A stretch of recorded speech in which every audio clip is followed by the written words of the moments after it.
Hey, everybody. Welcome to Market Mavericks. It's great to be here. I'm joined by Scott Melker and Mike McGlone. We are here to break down all the action because there is a lot of action. I was just looking over the charts. We're seeing the dollar ripping higher, yields ripping higher. The market's rolled over from early action to the upside today. And I want to kick it to Mike real quick. Can you give us a summary, Mike, on what the CPI data showed and what it means? Nothing. It means nothing. It was...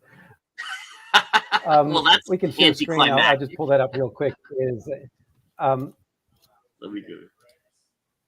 Well, okay. So if you can see my screen, I'm showing the trying to figure out the nuances of day to day of each monthly uptick or downtick is just annoying. Why bother?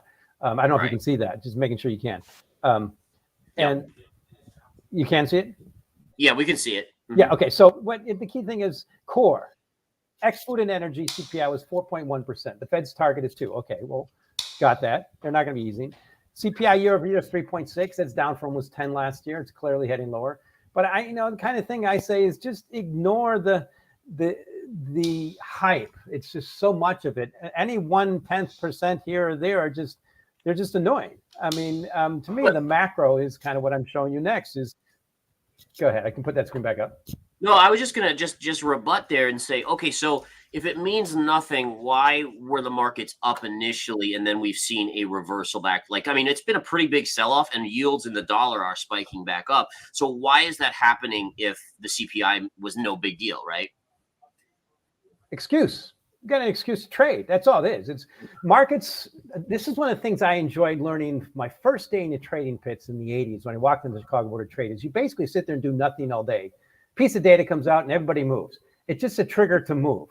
And whether the data is bullish or bearish sometimes doesn't matter. It's just like, okay, so here's what matters. I'm kind of pointing out here, just a small chart of the Bloomberg's Industrial Metals Index. It's down 15% this year. That's hardly never happens when the stock market's up. And I overlay that with Bitcoin, which is in orange. It's down too. The thing that's the outlier here, which I show you in light gray, is the S&P 500. So the macro is, okay, we're past the data. It's meh. It's kind of PPI and CPI included show the Fed's not going to ease anytime soon.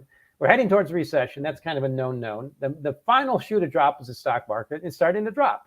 Now, we've already had, I think, a pretty good peak in bond yields and crude oil. Right there, crude oil. We've had the peak, crude oil peaked around 95. US 30-year yield peaked around 5%. And they're starting to tilt towards what I think is this recession that should be kicking in. We should see the lights of the eyes be in the Q4. So here's my scenario is what should lead the way down are cryptos. Bitcoin. I published, this is part of what you see in this chart here. In orange is Bitcoin, in white is industrial metals, in gray is the S&P 500. And the leading indicator status of Bitcoin, I think, is still underappreciated. And I like to point out the last few Fed eases were on the back of Bitcoin collapsing first. So to me, there's the macros. We're heading towards that recession. I show you inflation's really high. The Fed's probably done hiking, but they're stuck. They can't ease. And the stock market's the most elevated by some measures, at least it was in decades. It's just starting to come back. So I'm looking at your chart and I see the S&P line is that kind of lighter white one. And then you got Bitcoin. And then, so do you think that's kind of like Jaws, right? You think that's going to close with, do you think that Bitcoin and the metals will go lower, but that the stock market will just come lower faster? So that's the key thing. That's the $1,000 question. And my answer is, I think the stock market's going to decline like it did here. This is a symbol. That's a magenta line, shows recession. Decline for a normal recession, which, yes, everybody's going to say, oh, it's not going to happen. Oh, you said this a year ago. You're too early, of course. But what's happened since then is we hiked rates another 100 basis points this year. And it's just starting to tilt that way. So I think what's going to happen is I believe what's happening with industrial metals, with copper, with the inverted yield curve, and with cryptos, not just Bitcoin. If you look at broad cryptos, they're trading horribly and they bounce, but they're starting to head back down again. And what's happening with liquidity? Liquidity is still negative. M2 money supply is still negative. So to me, this is that tilt towards the stock market's going to go down to its historical relationship, I think, with copper, which is right about the same price. And if I can find that chart, it's Right there. So this is copper and the S&P 500 on the same scale. So when I show you an orange, that's just the S&P 500. You divide by 1,000, and that's copper in dollars per pound. They trade tick for tick since basically 2015. I don't show you here 2019, but what's significant, what I think fits into your space, since you like to focus on the technicals, is the 200-day average in the S&P 500. It kissed that level last week. Remember, it was a quick quiz, and it bounced up. You know what happens when markets kiss things like that, and everybody thinks it's okay, you're good. You get the people feel comfortable about being long, and then you stop them out. And to me, that's happening. Copper is signaling it. Industrial metals are signaling it. Weakness in cryptos are signaling it. And this Fed, that's just, they're jawboning, but these inflation numbers are nowhere near where we're going to have to get for Fed to eat. Yeah. So Scott, what are you thinking? Like CPI data comes out this morning slightly. I mean, there were a couple little slightly hotter than expected. PPI, same thing. And I think to what Mike's saying is it tells us higher for longer is in play. But will the Fed actually raise anymore, or you think they're done at this point? I think they'll raise again. I don't know when they're going to do it, but I think that they'd signal another 0.25 raise. I think that this morning was interesting because it confirmed a similar pattern that we see every time on Crypto Town Hall this morning on my show. It opened, it was up, and I said, I guarantee we end the day down. The first reaction of the markets to these news events is almost always the wrong one. I don't know if that's because of high frequency trading and bots and algorithms, but it takes a while for that news to process. I also think it's sort of a nothing burger, except for that it just reinforces the fact that the Fed is going to keep doing exactly what the Fed has said they're going to keep doing. We talk about the same things every week, but the fact is people are inherently optimistic. The predictive markets tell you all these things that the Fed's going to do, and they've never done them. We have a year and a half now almost of data of everybody predicting the Fed easing or changing their tone or not doing what they're saying, and it just never happens. The Fed's going to continue. They're going to stay higher for longer. We're not seeing cuts anytime soon. And when we do see cuts, by the way, look out below. That's when you have a problem. I literally don't understand how anyone can look at a historical chart and think, great, we're going to pivot and that's going to be good for markets, because they only pivot when things are really bad. Right. Especially with inflation that's now elevated. If they're going to pivot at this point with inflation north of 3%, it's really got to be bad, to your point, right? So do you think that that's like, so one of my big things about the markets is that it seems like there's so many younger people investing ever since COVID, ever since the crypto boom. There's a lot of younger people that honestly, they haven't been through really a recession, right? I mean, they went through COVID, but let's be fair, we were back to all-time highs so quickly. It almost was a false flag, if you will, because it just isn't the reality of situations. I mean, do you think that that's part of the issue here, is that people just haven't experienced it? 100%. Listen, everybody knows the term "don't fight the Fed." But for the majority of investors, that only means one thing to them, which means the Fed will always be quantitatively easing. They'll always be printing more money and things will only go up. So don't fight the Fed always just meant get long. What they don't realize is that for the last year and a half, don't fight the Fed meant stop buying stuff, don't get long, even get short, because the Fed is telling you they're going to do the opposite. I think that all these younger investors and traders, they're just programmed, as you said, to believe that the Fed is going to ease, things are going to be different. The Fed is lying. The Fed really doesn't lie. Jerome Powell tells you exactly what he's going to do, and he does it. People just choose not to believe him. So, yes, I think that, Bitcoin crypto traders, they've only existed in a phase of easy money. This is the first time that we've really seen it during tightening and hawkish policy. And also, I mean, we can get into it another time, but there's also a very major disparity between what the Fed is doing with monetary policy and what the Treasury and such are doing with fiscal policy. So you sort of have these conflicting momentum of one sort of easing by, printing a ton of bonds, and then the other sort of tightening by raising rates. So it's just really a mess, I think. And right now, the easiest thing to do is just take a very, very long-term view and not do anything aggressive. Yeah. And I'm just going to pop up my chart here, guys. And I just want to show this here on an intraday basis. So this candle right here was when the CPI data came out. So you did see a reaction in the dollar to the upside.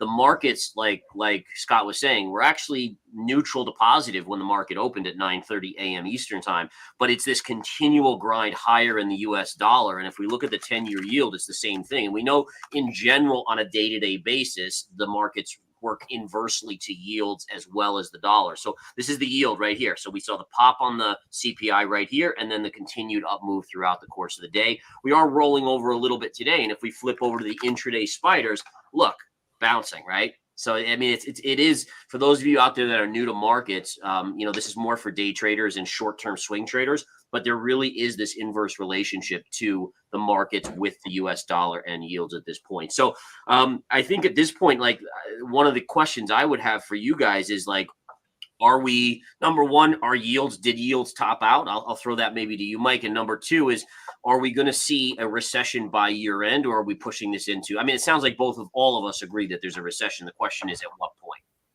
Yes and yes. I'm just definitive. If you want someone to blame me. I just see it happening. I've seen these things before. Virtually, I mean, the amount of nuances, share my screen when you get a chance. I've heard about I got it up. Well, that's just Fed funds, but I'll speak to that in a second. But the amount of this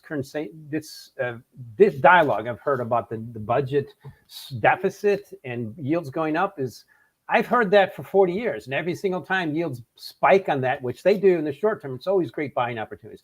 Maybe it's different this time. So here's one thing where Scott and I disagree. This is Fed fund futures in the year. It shows that we're basically down to only 10%. They're going to hike. Remember we showed these numbers. This is not, it's still showing 543. The current rate is 533. So it's taking it away. The key thing is it's not taking away enough yet. We haven't had enough. The stock market hasn't gone down enough to take it away. So if Scott's right and they hike another 25, that's almost a guarantee risk assets are going down. It's just the key thing is what's going to make the Fed to start easing is there ain't gonna. So to me, it's a matter of time. And I think crude oil peaked. That was a pretty good signal. And I want to show you one key article that I really enjoyed reading. I've read it. Same thing I've read for decades is it's different this time. This is the headline says a hot options trade is muting Wall Street's famous gear. And it's showing how everybody was shorting options and making a killing doing it.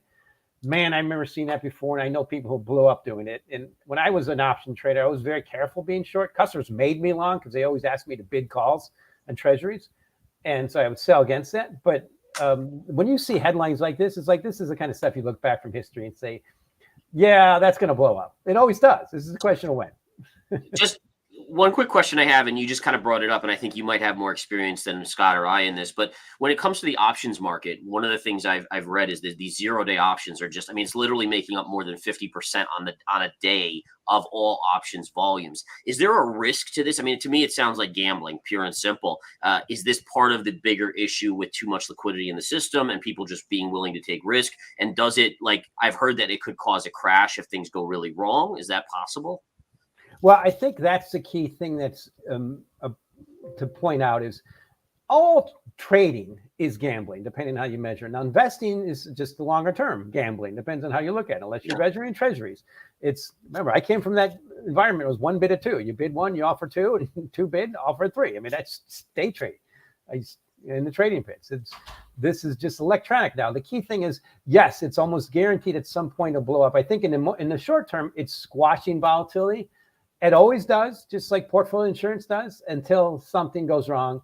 And all you need is just to hit a few stops in one day and then hit more stops in one day, and the stops bring out more stops. It always happens. That's why I think what's going to happen in this market, it's going to be gradually, then suddenly. And that's why I like to say is I just feel comfortable being locked up in treasuries. What, Scott, we just were talking about how there's a lot of talk that the liquidity in the markets is drying up. The Fed is doing that on purpose. They're pulling money out. Obviously, the government is printing to the deficit and so forth. But like, what about crypto in the 4-year cycle? Are you a believer that the 4-year cycle will play out regardless of the liquidity in the market, or does it adjust?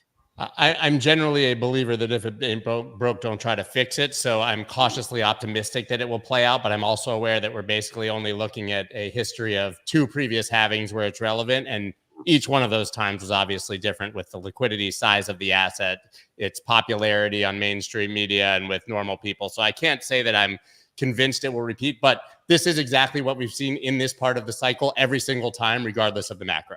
We've seen crypto is dead. There's no volume. There's no volatility. There's no interest. We've seen these same narratives. So this time it may be different because of the macro. It may very well be. But at this point, if you pull up a chart of the halvings and such, we're exactly where we should be, both with price, volume, and liquidity. What you just brought up was something I wanted to point at. Everybody's been talking about PPI, CPI, inflation today, but the real story seemingly was this 30-year treasury auction. Maybe Mike can give us more color on it, having seen it.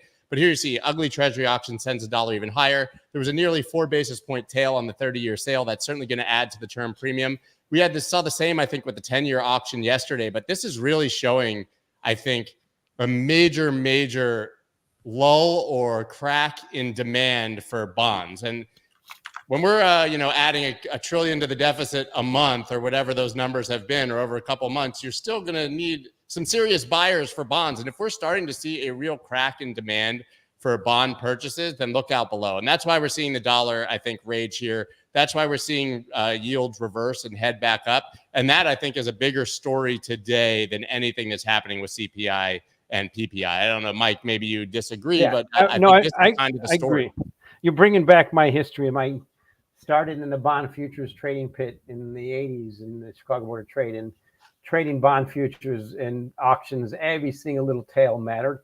And this is the problem. The market's choking on that massive supply. What's that massive supply coming from? Deficit spending. What's the deficit spending doing? It's pumping the GDP in the short term. It's making the Fed tighten more. It's a lose-lose trajectory. So what I show you on the screen is something you talked about before. I enjoyed pointing out is TLT is basically the ETF for bonds, treasury bonds. And in white, if you take that Bitcoin divided by TLT, the chart looks almost the same as S&P 500, which is I show you in orange. You don't really have to see it. And so I wanted to show that. It's almost the same. It's Bitcoin divided by TLT, and you can see Bitcoin goes up in the liquidity and does well when the stock market's doing well, and then it goes down the other way. So here's what I think is going to happen is they're both going to go down. Bitcoin's going to go down versus TLT with the stock market at some point, partly because the issue is, I show you in white, is because rates are just so high now, 5.5% upper bound on Fed funds is just it's a train wreck for risk assets at some point. So that's what I think is going to happen is you basically, the last time we did this, had a recession, that's what happened. Bitcoin dropped versus TLT, stock market dropped, but TLT was so much higher than now. It's so low. I mean, it's the base is just. I'm long TLT from 4 days ago, Gareth. I think you said that you bought TLT. I'm still up because I'm in roughly at like 84.5, somewhere near, relatively near the bottom between there and 85. But I'm sweating on that position a little bit. Right. And listen, this is a knife catch trying to catch the bottom. I think we all know that. Right. But, this was starting to look really bottomy. I gave the case, I think, previously for why I thought 10-year yields were topping. If you look at, TD sequential, it's printed at 9. Looks like it's going down. We've had a lot of signals. But, man, I feel like I'm standing in front of a speeding train right now. So I'm going to be really, really tight on this, to be quite honest with you. I'm still in profit, but it's hard to catch a bottom, and I might be out over my skis on this one. What do you think? I know you bought it today, so you don't necessarily disagree. Yeah, well, so this is the tricky thing, and I may be out of it already. I have to look at my portfolio. I had a sell order that was out just a little bit above it, but for me, I still think, regardless, that's more of a shorter term trade. But for me on the 10-year, I love this trend line. I'm a big trend line fan. Trend lines just somehow work. And you can see going back to 2012, this low right through to here connects every time you hit this line. Look, pull back here. And again, to me, it's all probability, Scott. It's risk management. It's all that stuff. But to me, you should get a pullback here. So I think you're in the right position. I think sweating is, if the market doesn't make you sweat, it's not doing something right or something like that. Yeah, I was feeling pretty comfortable earlier this morning, though, and things obviously changed pretty quickly. Can we take a quick look at Bitcoin? Because I think it's important. If Mike believes that it's a leading indicator, then I'm not feeling so comfy about the Bitcoin chart at the moment either. This is the weekly chart, obviously. Most people are probably familiar with the evening star pattern. Now, listen, it would be more valid if it was way up at the top. You can argue that this isn't even in an uptrend. You have this massive candle, this doji here, and then a big candle down, which hasn't closed. If that closes halfway or more, you have a very clear evening star here. Normally, you expect gaps up to these candles, but that doesn't happen in a 24/7 market. You don't get those gaps. So what's that red line? Is that a moving average? That's the 200 MA, which I was going to point out. We have the weekly coming right into the 200 MA, printing a clear sort of topping pattern right into that. I'm just not loving it. I'm not convinced. I'm going to wait and see what happens. But we had the same reaction, I think, at the daily 200 up here. Complete rejection for like 8 candles in a row before falling off. But now this is really an area people are going to be watching because the daily's right at the 50 MA there on blue. Wow. Yeah, I mean, it's an amazing chart. I'll throw out mine real quick and we can talk about it as well here. And so, yeah, I mean, I had the same kind of general thing. This is the daily chart. So you did break above this down sloping trend line right here. and that gave us this little pop, but we ran right into the pivot high from August here, and it just stalled out. You consolidated, which could have been looked at as slightly bullish, and then you just broke below. And again, to me, price is probably coming back to this area here, this 25.50, 25.5 level or so. So I think it's interesting. I mean, there's going to be a real big battle here, and I'm ultimately still on the side. And Scott, I know, and Mike, you guys have heard me say that, and I think at least Mike's on the same page, is that I'm still skeptical with money being pulled out of the system. It's hard to imagine that Bitcoin won't go to 20 and maybe even retest. And again, people there's this emotional attachment to Bitcoin, which is fair. And I love long-term, but you have to still look at the facts. And the facts are, as money is being pulled out of the market, there's less money to invest in risk assets. And this is, Bitcoin, altcoins are number one. Those are the riskiest, but Bitcoin comes in second, and then stocks and commodities and so on and so forth. And so if there's less money in the system, why isn't Bitcoin going to go down? I don't know. Yeah, can you just go back, Mike? I want to go to you in 1 second. I just want to show one more thing, because this is that 4-year chart with the halving, and your idea that we'll go to 20 fits exactly into this. If you guys have ever looked at it, you have all the halvings, right? You have the pumps, and then you have kind of the bottoms. Those are the only times RSI has ever been oversold on the weekly chart, or all of those bottoms every single time, 1, 2, 3. So we had that here, obviously. But what you get every single time between the bottom and the next halving is you get this move up, right? This was the one that went up to like 14,000. Everyone kind of remembers. And then the big move down, that was COVID right there. But hey, it was in the chart. Higher low, right? Every single time you get the bottom, you kind of come around and then come back down, higher low, and head up, even if it's a slightly higher low. So would anyone be surprised if we kind of topped here at 31, come down 20, make a higher low, and then head into the halving? So like even that, just a move to 19 or 20 is normal in this halving cycle. Even Mike's move to 15, if it went to 17, totally normal in this halving cycle. So that wouldn't surprise me, but I'll tell you, I'm buying it. Me too. Yeah, I'm in the same camp. Mike, what are your thoughts? Give us something here. So yeah, show my screen. I'm impressed with your focus on the day trade. Here's a lesson I learned in the pay trading pits: don't be a weenie for the teeny.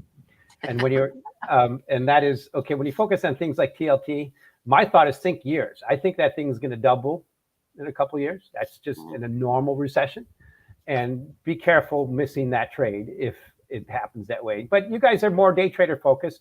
I've learned my lesson. I used to have hair. I just came from that environment, not good at it.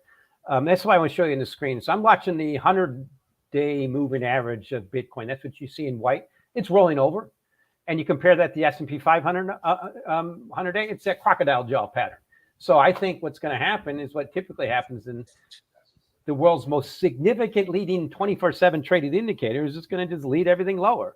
And there's good reason for that. And that's what I show you in gray. That's just Fed funds futures. If you go out 1 year, Fed fund futures in 1 year, it shows what the market's expecting until this goes up, like it did here, 2018, and it did here during COVID. Until that goes up, there's no liquidity. In fact, Bitcoin and cryptos grew up on liquidity. I mean, they're so addicted to liquidity. Don't underestimate the world that's changed. And there's other chart I want to show you this a little shorter term on Bitcoin. This is my weekly.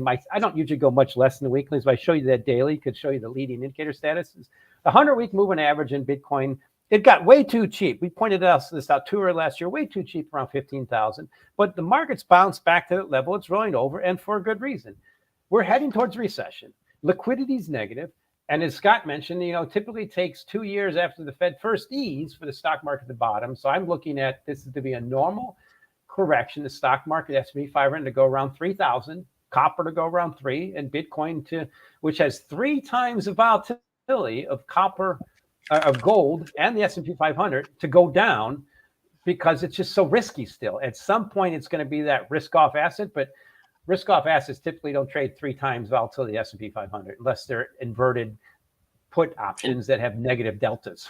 Mike, what was your target on copper? You're thinking copper's going to head down to what? $3. $3. I can show you that right here. So here's copper, $3.58. In white, yeah, copper in white is $3.50. I have it on the same scale as the S&P 500 divided by 1,000 to show you the significance of copper. I mean, they're the same price typically. Yeah, copper is a good leading indicator, and it's heading lower. So you got the crocodile jaw again, and you get the little kiss of the S&P 500 right here of its 200-day moving average. I love those trades.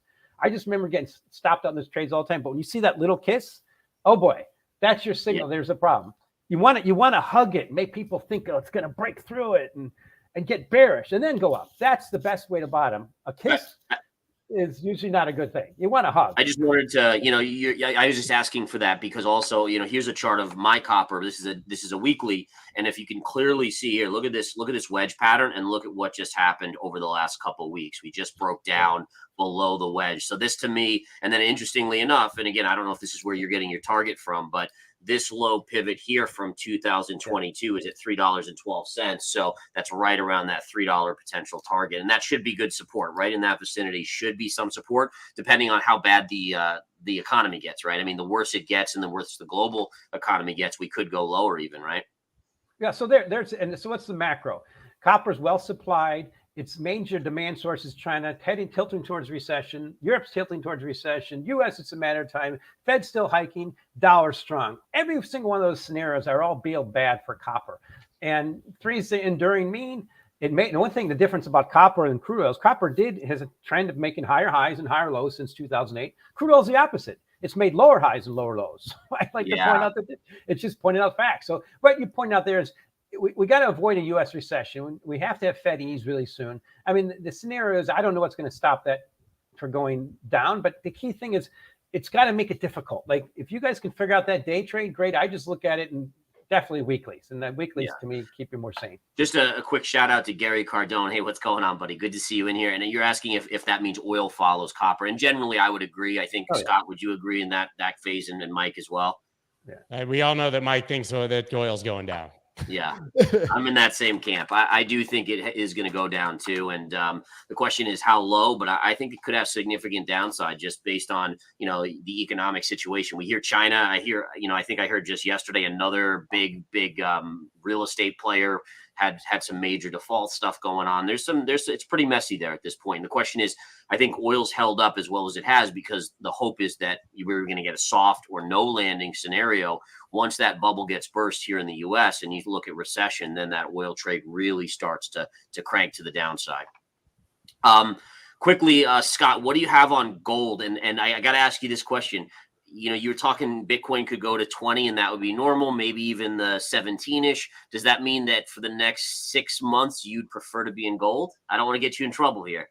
I don't know. I am a gold fan, so I buy gold, and it's something that I hold. I think that especially, listen, people keep asking, we haven't even talked about it because we were off last Thursday, but there's a war.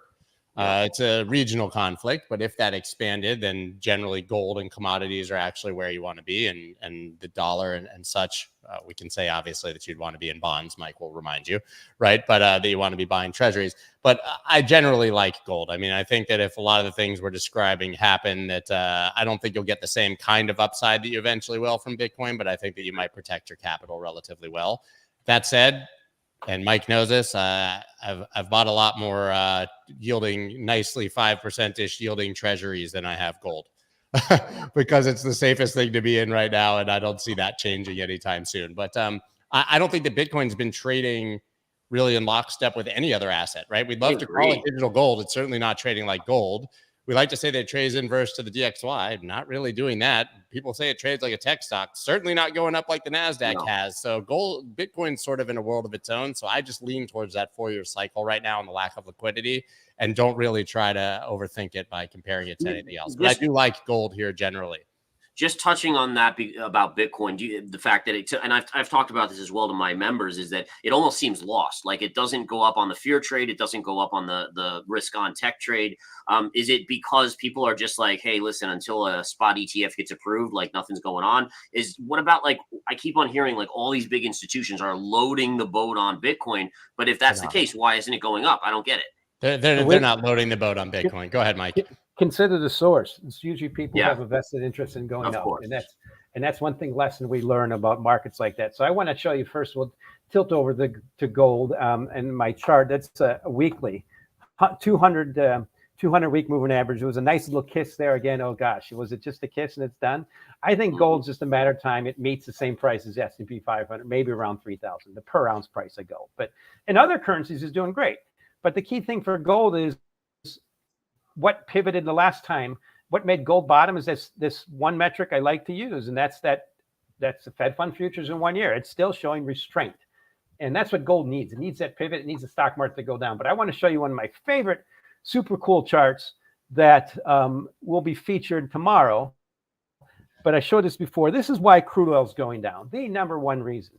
In white, that is the surplus of U.S. and Canada liquid fuel production minus consumption. That's around 6 million barrels a day. Add to that OPEC spare capacity, and see that trend? It's right now about 12% of that metric. I'll repeat it. It's the excess of supply in the U.S. and Canada and OPEC spare capacity as a percentage of total production. It's 12% now. That's just a train wreck for crude oils. You know where that was back when crude oil peaked in 2008? It was negative. It was a 10% deficit. Now it's a 12% surplus. But this is one of those things, bodies in motion. See that trend? And then I have crude overlay, and I just show 40. Every single time we have a recession, it goes down. Of course, we had negative 46 last time. But $40 is what you basically typically need to shut that supply off, that boosts the demand and help the global economy recover.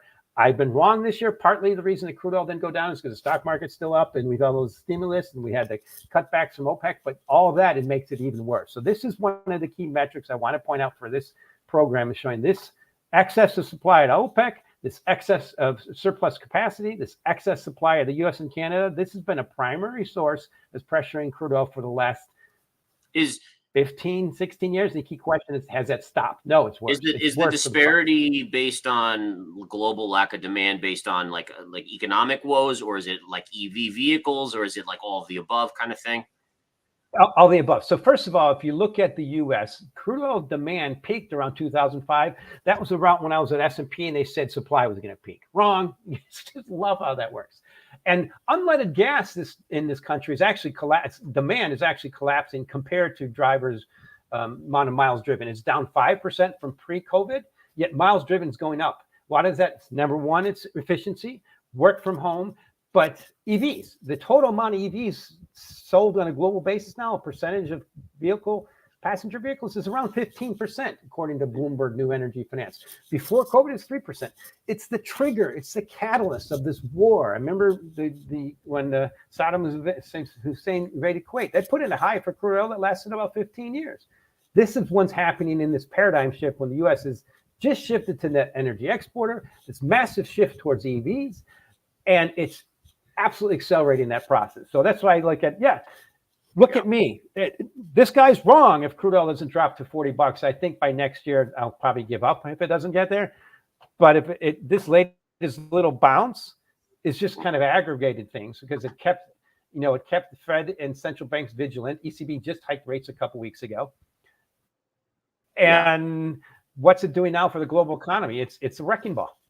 Yeah, and I will go on record. I one of my two cars is an EV. I don't know about you guys, but I love it. I love being able to charge it in my garage, and it's ready to go the next morning. It's pretty cool stuff. So, all right, guys, it's a little after 3:30. I want to keep these to about 30 minutes and just action packed. And I loved it today, guys. This was awesome today. I hope everyone enjoyed it out there. Thank you, gentlemen, for joining. And next week, Scott, you might be in office with me. We'll be in person. So we'll Mike, you'll be the low man out there, but we'll still do Market Mavericks if everyone's available for next Thursday at 3 p.m. So thank you guys for coming in. Thank you guys for sharing your insights, amazing insights, and have a great one, guys. Take